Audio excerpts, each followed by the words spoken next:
उपास्महे नृसिंहाख्यं ब्रह्मवेदान्तगोचरं भूयो लालितसंसारच्छेदहेतुं जगद्गुरुं श्रीविद्यां जगतां धात्रीं सर्गस्थितिलयेश्वरीं नमामि ललितां नित्यं भक्तानामिष्टदायिनीं श्रुतिस्मृतिपुराणानाम् आलयं करुणालयं नमामि भगवत्पादशङ्करं लोकशङ्करं. ದೀರ್ಘವಾದರೂ ಸುಂದರವಾಗಿ ಮೂಡಿ ಬಂದ ಕಾರ್ಯಕ್ರಮ ಈ ಶಿಷ್ಯ ಸ್ವೀಕಾರ ಮಹೋತ್ಸವದ ಸಭಾ ಕಾರ್ಯಕ್ರಮ, ಧರ್ಮಸಭೆ.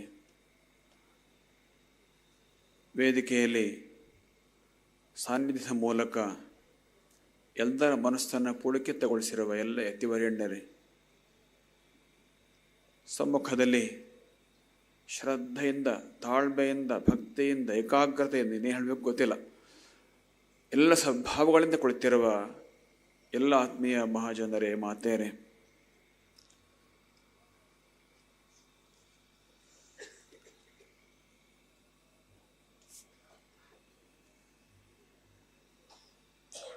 ಶಂಕರ ಭಗವತ್ಪಾದರು ಒಂದು ಮಾತನ್ನು ಹೇಳ್ತಾರೆ ಪ್ರಶ್ನೋತ್ತರ ರತ್ನಮಾಲಿಕಾ ಗ್ರಂಥದಲ್ಲಿ. ಕಾ ಕಲ್ಪಲತಿಕಾ ಲೋಕೆ,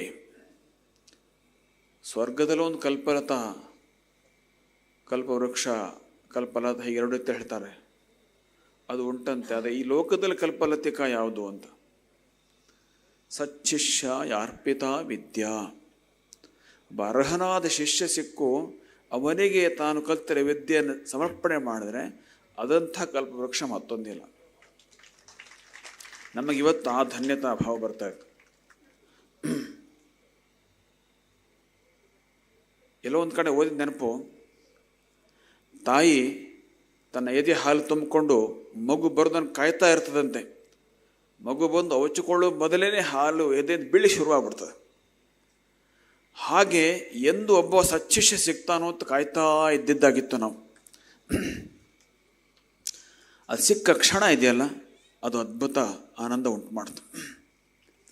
ಅದರಿಂದ ಒಬ್ಬ ಸಚ್ಚಿಷ್ಯ ಸಿಕ್ಕಿದ ಅಂತಂದರೆ ಅವನಿಗೆ ಎಲ್ಲ ವಿದ್ಯೆಯನ್ನು ಕೊಡೋದು, ಅದರೊಳಗೆ ಒಂದು ಸಂತೋಷ, ಅದರೊಳಗೆ ಒಂದು ಧನ್ಯತೆ ಇದೆ. ಬಹಳ ಮುಖ್ಯವಾಗಿ ಅದು ಕಲ್ಪಲತೆ ಅಂತ ದೀರ್ಘಕಾಲ ಬೆಳಕೋತಾ ಹೋಗ್ತಾ ಇರ್ತವೆ. ವಿದ್ಯೆ ಪರಂಪರೆ ಮುಂದಿನ ತಲೆಮಾರಿಗೆ ಹೋಗ್ತದೆ.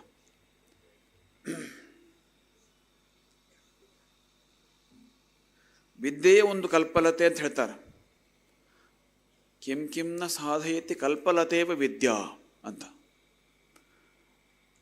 ಜೊತೆಯಲ್ಲಿ ಸಚ್ಚಿಷ್ಯನಿಗೆ ಅದನ್ನು ಕೊಟ್ಟುಬಿಟ್ರೆ ಖಂಡಿತಕ್ಕೂ ಮುಂದೆ ಬೆಳ್ಕೊಂಡು ಹೋಗ್ತಾ ಇರ್ತದೆ ಪರಂಪರೆ.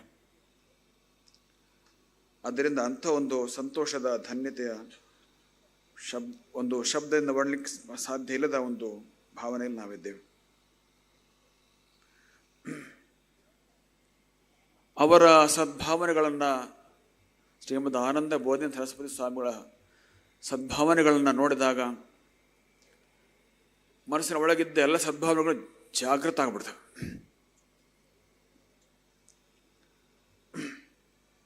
ಅವರ ವಿನಯ, ಕಲಿಬೇಕು ಅನ್ನೋ ಆಸಕ್ತಿ, ತಪಸ್ ಮಾಡಬೇಕು ಅನ್ನೋ ಆಸಕ್ತಿ, ಹೀಗೆ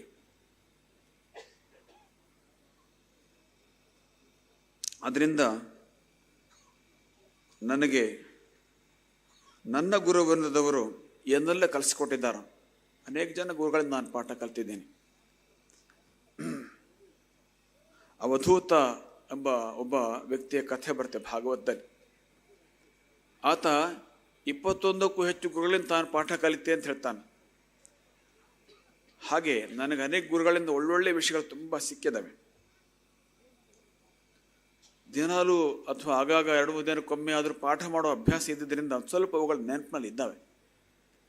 ಅಥವಾ ಓದಿ ನೆನಪು ಮಾಡಿಕೊಳ್ಳೋ ಸಾಮರ್ಥ್ಯ ಸದ್ಯ ಮಟ್ಟಿಗೆ ದೇವರ ಅನುಗ್ರಹವಿದೆ. ನನ್ನ ಗುರುವೃಂದವು ನನಗೆ ವಾತ್ಸಲ್ಯದಿಂದ ತಮ್ಮೆಲ್ಲ ಜ್ಞಾನ ಶಕ್ತಿಗಳನ್ನು ಧಾರೆ ಕೊಟ್ಟಿದ್ದಾನೆ. ನಮಗೆ ಒಬ್ಬೊಬ್ಬರ ಹೆಸರು ನೆನಪು ಮಾಡಿಕೊಂಡು ಕೂಡ ಅವ್ರ ಬಗ್ಗೆ ಹೇಳಲಿಕ್ಕೆ ಹೊರಟ್ರೆ ತುಂಬ ವಿಷಯ ಸಿಗ್ತಾ. ಅಷ್ಟು ದೊಡ್ಡ ದೊಡ್ಡವರೆಲ್ಲ ಮಾರ್ಗದರ್ಶನ ಮಾಡಿದ್ದಾರೆ. ಅದನ್ನು ನನ್ನ ಗುರುವೃಂದದವರು ನನಗೆ ಯಾವ ರೀತಿಯ ವಾತ್ಸಲ್ಯದಿಂದ ತಮ್ಮೆಲ್ಲ ಜ್ಞಾನಶಕ್ತಿಗಳನ್ನು ಧಾರೆ ಎರೆದಿದ್ದಾರೋ ಅದೇ ರೀತಿಯಲ್ಲಿ ಈ ಶಿಷ್ಯ ನನ್ನದೆಲ್ಲವನ್ನು ಧಾರೆ ಎರೆಯಬೇಕು ಅಂತ ನಿರ್ಧಾರ ಮಾಡಿದ್ದೇನೆ. ಅದು ಕೇವಲ ವಿದ್ಯೆ ಮಾತ್ರ ಅಲ್ಲ, ಏನೆಲ್ಲ ಇದೆಯೋ. ಯಾಕಂದರೆ ಆಗಲೇ ಹೇಳಿದ್ದೇವೆ, ಶಿಷ್ಯ ಅಂದ್ರೆ ಪುತ್ರ ಇದ್ದ ಹಾಗೆ. ಪುತ್ರನಿಗೆ ತಂದೆ ತನ್ನದೆಲ್ಲವನ್ನು ಕೊಡ್ತಾನೆ, ಅಲ್ಲೆಲ್ಲೂ ವಂಚನೆ ಭಾವನೆ ಲೇಷತ್ವನೂ ಇಲ್ಲ. ಹಾಗೆ ಇಂಥ ಒಬ್ಬ ಸಚ್ಚಿಷ್ಯರಿಗೆ ಎಲ್ಲವನ್ನು ಕೊಟ್ಬಿಡ್ಬೇಕು ಅನ್ನೋಂಥ ಒಂದು ಕಾತರತೆ ಬಹಳ ದಿವಸ ಕಾಯ್ತಾ ಇತ್ತು. ಆ ಕ್ಷಣ ಸಿಕ್ಕಿದೆಲ್ಲ. ಹಾಗಾಗಿ ಮುಂದೆ ನನ್ನ ಜೀವನ ಹೆಚ್ಚು ಭಾಗ ಈ ಶಿಷ್ಯರಿಗೆ ನನ್ನದೆಲ್ಲ ಕೊಡೋದಕ್ಕೇನೆ ವಿನಿಯೋಗ ಆಗ್ತದೆ.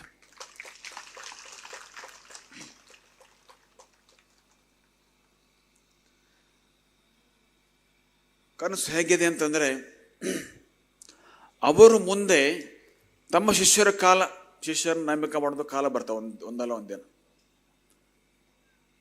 ಆ ಕಾಲಘಟ್ಟದಲ್ಲಿ ಅವರು ತಮ್ಮ ಶಿಷ್ಯರನ್ನ ಯೋಗ್ಯರನ್ನ ಆಯ್ಕೆ ಮಾಡಿ ಒಳ್ಳೆ ರೀತಿಯಲ್ಲಿ ಅವರಿಗೆ ತಮ್ಮಲ್ಲಿರೋದೆಲ್ಲ ಧಾರೆ ಮಾಡೋ ಇವರು ತಯಾರು ಮಾಡಬೇಕು. ಅಲ್ಲಿ ತನಕವೂ ಕೂಡ ಅವರಿಗೆಲ್ಲವನ್ನು ಕೊಡಬೇಕು ಅನ್ನೋಂಥ ಒಂದು ಭಾವನೆ ಇದೆ.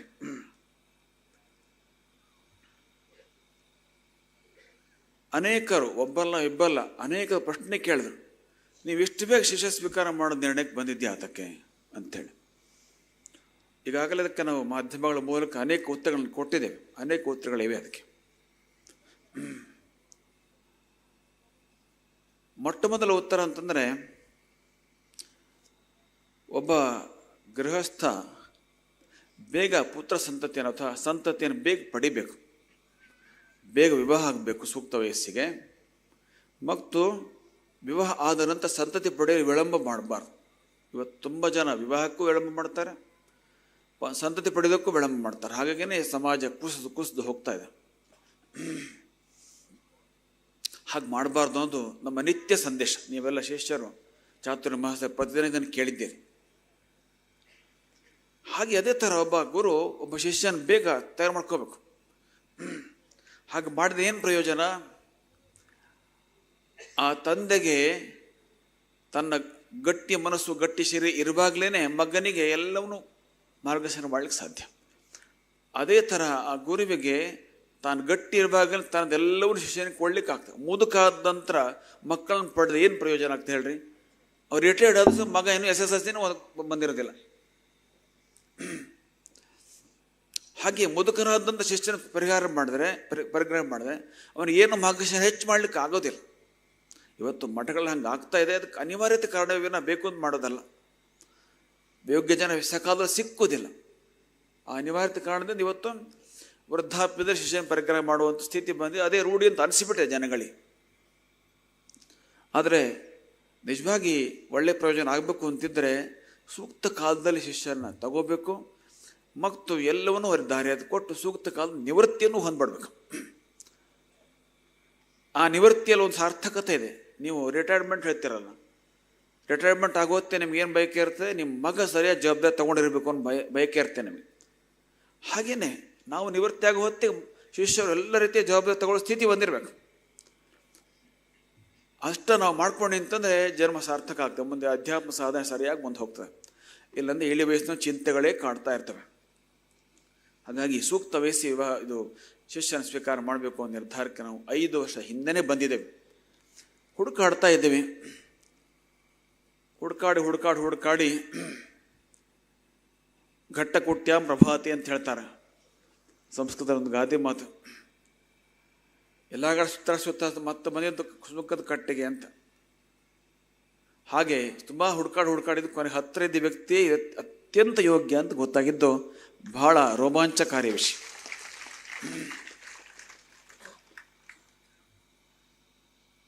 ಅದರಿಂದ ಅವರಿಗೆ ಹೆಚ್ಚಿನ ಮಾರ್ಗದರ್ಶನದ ಬಹಳ ನಮ್ಮ ಮೂಲಭೂತವಾದಂಥ ಒಂದು ಪ್ರೀತಿಯ ಕೆಲಸ. ಅದಕ್ಕೆ ದೇವರು ಹೆಚ್ಚು ಶಕ್ತಿ ಕೊಡಲಿ. ನಿಮ್ಮನ್ನೇನು ಬರೆಯೋದಿಲ್ಲ, ಚಿಂತೆ ಮಾಡಬೇಡಿ. ಎಲ್ಲ ನೀವು ಇನ್ಮೇಲೆ ಶಿಷ್ಯರ ಜೊತೆ ಹೆಚ್ಚು ಕಾಲ ಕಳಿತೀವಿ, ನಮ್ಮನ್ನೆಲ್ಲ ಬಿಟ್ಬಿಡ್ತೀವಿ ಅಂತ ತಿಳ್ಕೊಂಡ್ಬೇಡ್ಬೇಡಿ. ಯಾಕಂತಂದರೆ ಸ್ವರ್ಣವಲ್ಲಿ ಪಡೆದ ಶಿಷ್ಯರು ಅಂತಂದರೆ ಎಷ್ಟು ಈಗ ಮಠದ ಬಗ್ಗೆ ಗುರುಗಳ ಬಗ್ಗೆ ವಿಶ್ವಾಸಕ್ಕೆ ಬಂದ ಅಂತಂದರೆ ಅವರು 5 ಅಲ್ಲ 6 ಅಲ್ಲ 8 ಅಲ್ಲ 10 ತಾಸು ಕೂತ್ಕೊಂಡು ಜಂಪ್ ಮಾಡೋದು ಕಾಯ್ತಾ ಇರ್ತಾರೆ. ಅವರು ಬೇಜಾರು ಮಾಡ್ಕೊಳ್ಳೋದಿಲ್ಲ. ಇದೇನಪ್ಪ ನಿಮ್ಮ ಸ್ವಾಮಿಗಳು ಹೊರಗೆ ಬರೋದಿಲ್ಲ, ಎಷ್ಟೊತ್ತು ಕಾಯ್ಬೇಕು ಅಂತ ಹೊರಗಿನವ್ರು ಬಂದು ಕೆಲವೊಮ್ಮೆ ಕೇಳ್ತಾರೆ. ಅದಷ್ಟು ಮಠಕ್ಕೆ ಈಗ ಹೊಂದ್ಕೊಂಡ್ಬಿಟ್ಟಿದೆ ಸೋಡಲ್ಲಿ ಮಾಡೋದು ಶಿಷ್ಯರು ಎಲ್ಲ. ಯಾರು ಹೇಳಿದ್ರಲ್ಲಿ ಬಹುಶಃ ವಿದ್ಯಾ ವಿಶೇಷದ ಭಾರತೀಯ ಸ್ವಾಮಿಗಳು ಅಂತ ಕಾಣ್ತಾರೆ. ನಾನು ಹಿಂದೆ ಸಲ ಬಂದಾಗ ಮಠಕ್ಕೂ ಈಗ ಸಲ ಬಂದಾಗ ಮಠಕ್ಕೆ ಭಾಳ ವ್ಯತ್ಯಾಸ, ಅದ್ಭುತ ಬೆಳವಣಿಗೆ ಆಗಿದೆ ಅಂತೇಳಿ. ಈ ಬೆಳವಣಿಗೆ ಶಿಷ್ಯರು ಕಾರಣ. ಇದಕ್ಕೆ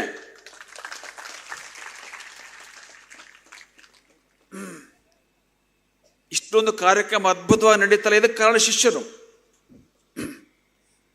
ಅಲ್ಲಿ ನಾವು ಒಳಗೆ ಕೂತಿದ್ದಿದ್ರು ಇದನ್ನು ನಾವು ಮಾಡೋಕ್ಕಾದ ಕೆಲಸ ನಾವು ಮಾಡೋಣ, ಗುರುಗಳಿಗೆ ತಲೆ ಹಾಕೋದಲ್ಲ.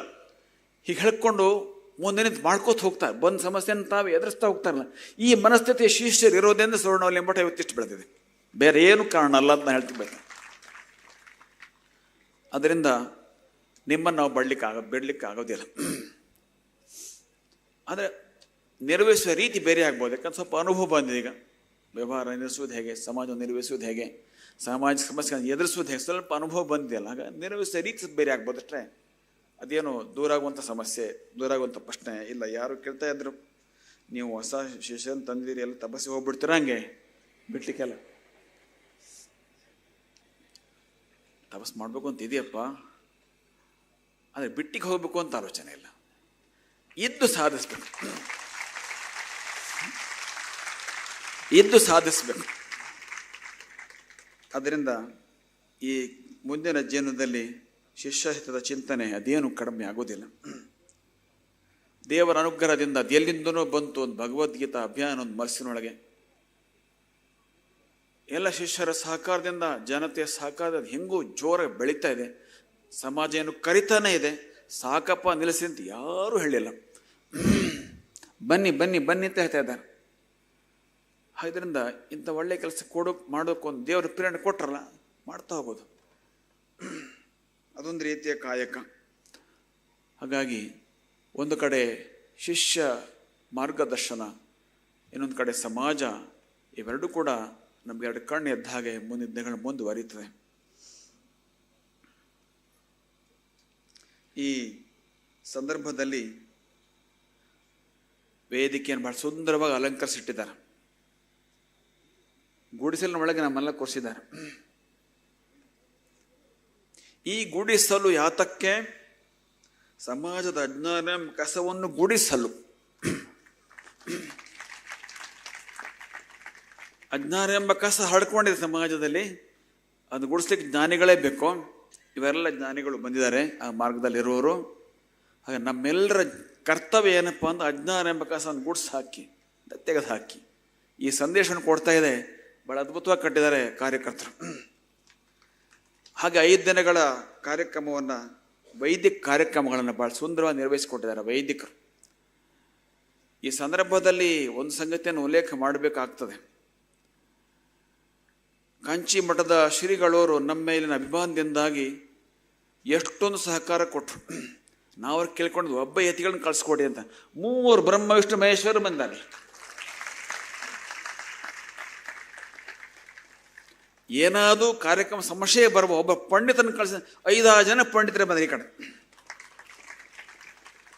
ಎಷ್ಟು ಅದ್ಭುತ ಅಂತೀರಿ. ಈಗ ಒಂದು 3 ದಿವಸದ ಕಾರ್ಯಕ್ರಮ, ಸನ್ಯಾಸ ಸ್ವೀಕಾರ ಕಾರ್ಯಕ್ರಮ.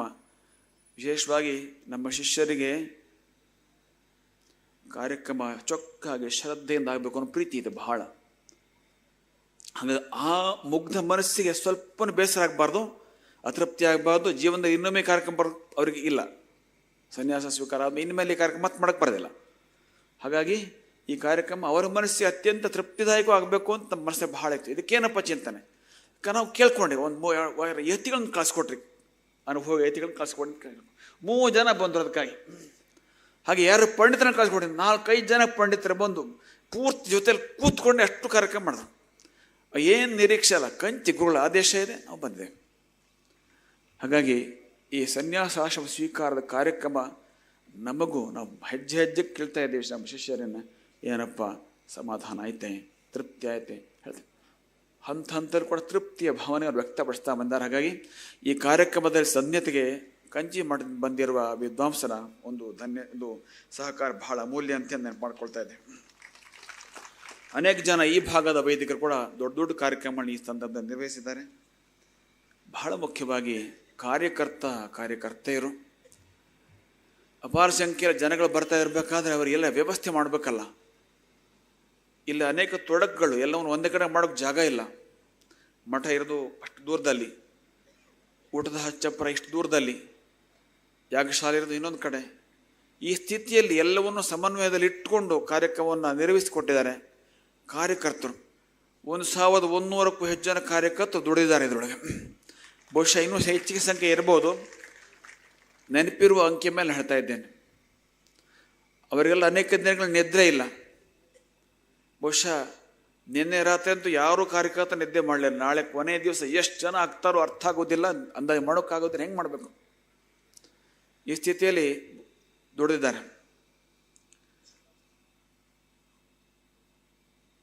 ಪುರಂದರದಾಸ ಒಂದು ಹಾಡು ನೆನಪಿ ಬರ್ತದೆ.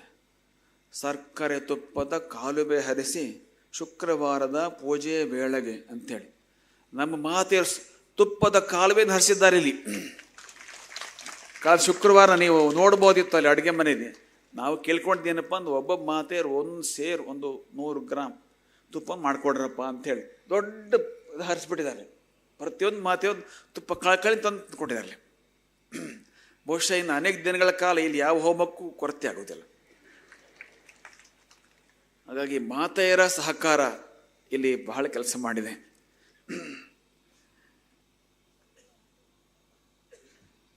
ಎಲ್ಲ ಯತಿಗಳು ನಾವು ಆಗಲೇ ಮೊದಲೇ ಉಲ್ಲೇಖ ಮಾಡಿದ್ದೀವಿ. ನಮ್ಮ ಒಂದು ಫೋನ್ ಕರೆಗೆ ನಿಮ್ಮ ಜೊತೆ ನಾವಿದ್ದೆ, ಯಾವಾಗಲೂ ಇದ್ದೆ, ಒಂದೇ ಬಿಡ್ತೇವೆ ನಮ್ಮ ಕಾರ್ಯಕ್ರಮ, ಪಟಕ್ಕನ ಉತ್ತರ ಎಲ್ಲರದ್ದು. ಹಾಗೆ ಯತಿಗಳೆಲ್ಲ ಕಳಕಳಿಯಿಂದ ಬಂದಿದ್ದಾರೆ. ಸ್ವಲ್ಪ ಇಲ್ಲಿ ಸಮಯ ಎಲ್ಲ ವ್ಯತ್ಯಾಸ ಆಯಿತು. ತುಂಬ ಕಾರ್ಯಕ್ರಮ ಇರೋದ್ರಿಂದ ಎಲ್ಲೂ ಅದನ್ನು ಮೊಟಕುವಾಸ್ಲಿಕ್ಕೆ ಬರೋದಿಲ್ಲ. ಹೀಗಾಗಿ ಸಮಯ ಎಲ್ಲ ವ್ಯತ್ಯಾಸ ಆಯಿತು. ಆದರೂ ಸಹ ಅದನ್ನು ಸಹಿಸಿಕೊಂಡು ಎಲ್ಲ ಯತಿಗಳು ಪೂರ್ತಿ ಪ್ರಮಾಣದಲ್ಲಿ ಕಾರ್ಯಕ್ರಮ ಉಪಸ್ಥಿತರಿದ್ದಾರೆ. ಸಂತರ ಬರವೆಮೆಗೆ ಜೀವಾಳ ವೈವ, ಬಸವಣ್ಣನ ಮಾತಂತೆದು. ಹಾಗೆ ಈ ಎಲ್ಲ ಯತಿಗಳ ಆಗಮನ ನಮಗೆ ಜೀವಾಳ, ನಮ್ಮ ಜೀವ ತುಂಬಿದೆ ಅದು.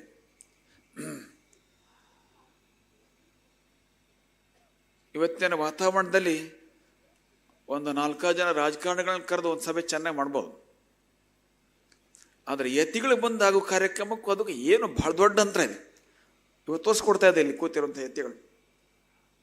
ಹಾಗೆ ಯತಿಗಳ ಆಗಮನದ ಬಗ್ಗೆ ಎಲ್ಲ ಯತಿಗಳಿಗೆ ಎಷ್ಟು ಧನ್ಯತೆಯನ್ನು ಹೇಳಿದ್ರು ಕೂಡ ಕಡಿಮೆ ಇದೆ. ಹೇಳ್ತಾ ಹೋದರೆ ಬಹಳ ವಿಷಯ ಇದೆ. ರಾತ್ರಿ ಆಗಿದೆ. ಧರ್ಮ ಉಳಿಬೇಕು, ಶಂಕರರ ಈ ಅದ್ವೈತ ಪರಂಪರೆ ಉಳಿಬೇಕು, ಈ ವಿಷಯದ ಬಗ್ಗೆ ಯತಿಗಳು ಎಲ್ಲರೂ ಮಾತಾಡಿದ್ದಾರೆ. ಭಾಳ ಅದ್ಭುತವಾದ ಮಾತುಗಳನ್ನ ಹೇಳಿದ್ದಾರೆ. ಒಬ್ಬೊಬ್ಬ ಯತಿಗಳು ಕೂಡ ವಿದ್ವತ್ಪೂರ್ಣ ಅನುಭವಪೂರ್ಣ ಮಾತುಗಳನ್ನ ನಮಗೆ ನೀಡಿದ್ದಾರೆ. ಹಾಗಾಗಿ ಹೆಚ್ಚು ನಾವು ಮಾತಾಡ್ತಾ ಇರೋದ್ರಲ್ಲಿ ಅರ್ಥ ಇಲ್ಲ. ಮತ್ತೆ ಹೋಗಿ ಮುಂದೆ ರಾತ್ರಿ ಕೆಲಸಗಳಿದ್ದಾವೆ. ಶಿಷ್ಯರಿಗೆ ಅನುಷ್ಠಾನವನ್ನು ಹೇಳ್ಕೊಡ್ಬೇಕಾಗಿದೆ. ಅದರಿಂದ ಹೆಚ್ಚು ದೀರ್ಘ ಮಾಡೋದಿಲ್ಲ. ಕೊನೆಯ ಒಂದು ಅಂಶ ಅಂತಂದರೆ, ಇವತ್ತು ನಮಗೆ ಒಬ್ಬ ತಂದೆ ಒಬ್ಬ ತಾಯಿಯ ಧನ್ಯತೆಯನ್ನು ಕೊಟ್ಟಿದೆ. ಒಂದ್ಸಲ ನಾನು ತಂದೆ ಅಂತ ಅಂದ್ಕೊಳ್ತೀನಿ, ಒಂದ್ಸಲ ತಾಯಿ ಅಂತ ಅಂದ್ಕೊಳ್ತೇನೆ ನನ್ನನ್ನು ಅಂತ ಒಂದು ಧನ್ಯತೆ ಬಂದಿದೆ ನೂತನ ಶಿಷ್ಯರು ಸಿಕ್ಕಿದ್ರಿಂದ. ಅವರು ಕೈಯಲ್ಲಿ ಹಿಡಿದು 6 ಪರ್ವಗಳ ದಂಡ, ಸುದರ್ಶನ ದಂಡ. ಅವರ ಹೆಸರು 6 ಅಕ್ಷರಗಳ ಹೆಸರು, ಆನಂದ ಬೋಧೇಂದ್ರ. ಮನಸ್ಸಿನಲ್ಲಿ 6 ಗುಣಗಳು, ಶಮದಮ ಇತ್ಯಾದಿ 6 ಗುಣಗಳು. 6 ವೈರಿಗಳನ್ನು ಗೆದ್ದು ನಿಲ್ಲುವ ಮನಸ್ಥಿತಿ ಈಗಲೇ ಈ ಸಣ್ಣ ವಯಸ್ಸಿನೊಳಗೇನೆ.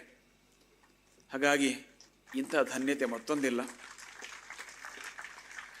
ನೀವೆಲ್ಲ ಮಠ ಮಠ ಮಠ ಅಂಥೇಳಿ 33 ವರ್ಷಗಳ ಕಾಲ ಹೇಗೆ ಇಲ್ಲಿ ಬರ್ತಾ ಇದ್ದೀರಿ, ಮುಂದೆ ಕೂಡ ಹಾಗೆ ಬರ್ತೀರಿ.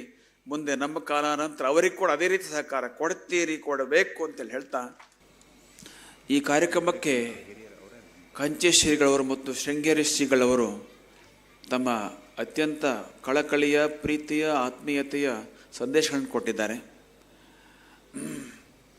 ಕಂಚಿ ಶ್ರೀಗಳು ತಾವೇ ನೇರವಾಗಿ ಭಾಗವಹಿಸಿದ್ದಾರೆ. ಶೃಂಗೇರಿ ಶ್ರೀಗಳವರು ಧ್ವನಿ ಮುದ್ರಿಕೆಯ ಮೂಲಕ ಕಳಿಸಿದ್ದಾರೆ. ಶೃಂಗೇರಿ ಶ್ರೀಗಳವರು ನಮ್ಮ ಶಿಷ್ಯರನ್ನಲ್ಲಿ ಕಳಿಸಿದಾಗ ಹೇಳಿದ ಮಾತುಗಳು ಬಹಳ ಅದ್ಭುತ. ಅವರಿಗೂ ಕೂಡ ಈ ಮಾರ್ಗದಲ್ಲಿ ಹೋಗೋದಕ್ಕೆ ಅದ್ಭುತವಾದ ಪ್ರೇರಣೆ ಕೊಟ್ಟಿದೆ. ಅದು ಅಂಥ ಅದ್ಭುತವಾದ ಪ್ರೇರಣೆ ಕೊಟ್ಟಿದ್ದಲ್ಲದೆ ಇವತ್ತು ಇಲ್ಲಿ ತಮ್ಮ ಸಂದೇಶವನ್ನು ಕೊಟ್ಟಿದ್ದರ ಬಗ್ಗೆ ಶೃಂಗೇರಿ ಪೀಠವನ್ನು ನಾವು ನೆನಪು ಮಾಡಿಕೊಳ್ತೇವೆ. ಹರಿ ಓಂ.